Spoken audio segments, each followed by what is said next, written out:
You know, some stories, they don't really have a beginning. They just start at the end. And this is one of them. This is the story of a man named Ethan and his long, lonely drive into the dark heart of the city. The rain in New York City doesn't just fall. It feels like an attack. It washes the grime off the street, sure, but it can't wash away that feeling that something, somewhere, is about to break. And tonight, the man behind the wheel is Ethan. Just the silhouette against the bleeding neon signs, trying to outrun a life that's coming apart at the seams, in a car that's doing pretty much the same thing.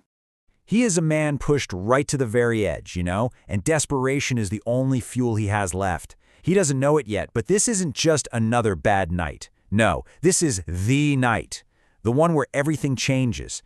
And it's right here, at his absolute lowest point, that fate, or, let's be honest, something much darker steps in. A chance encounter that feels a lot less like chance and a lot more like a trap being sprung. He meets a man named Marcus, and the difference between them? It's just stark. Ethan is lost, completely adrift. But Marcus is a shark moving through the depths of the city's underworld. He's powerful, magnetic, and oh, so dangerous. Marcus doesn't offer Ethan a job. Not really. He offers him an invitation, an entry pass into what he calls the game. It's a world that promises to give Ethan back everything he's lost, but the price of admission? It's the man he used to be. And in this game, there are no exit signs. His descent is fast, a three-step fall from grace. First, there's the promise, that seductive offer of a whole new life. Then, that promise quickly leads to the first crime, a high-stakes theft that just shatters his moral compass. And right after that comes the doubt, that chilling realization that he's crossed a line he can never, ever uncross. Just when Ethan thinks he's starting to understand the rules of this new world, a new player enters the game. Her name is Sophia, and she's a total mystery, wrapped in shadows and whispers. But who is she, really? She just appears in Marcus's orbit, this beautiful, enigmatic figure who seems completely out of place in a world filled with such brutality. Is she just another tool for Marcus to use? A beautiful distraction meant to keep all the other players in line. That's what Ethan wants to believe. It's simpler that way. Or is that just what she wants him to believe? Is it possible that the most dangerous person in the room isn't the guy with all the power, but the woman who seems to have none at all? Sophia, she just pulls Ethan in. She creates this little world for just the two of them, a bubble of trust in an entire ocean of deceit.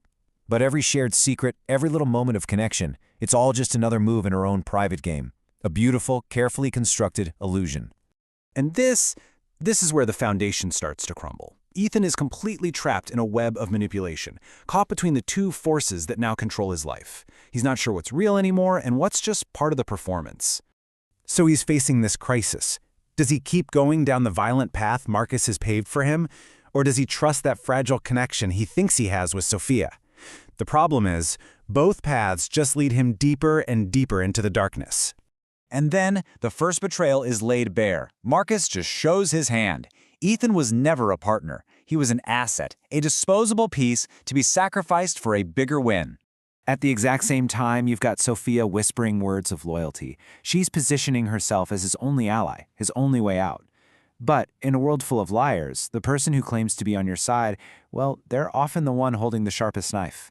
And then it hits him, the devastating truth. The final curtain is pulled back.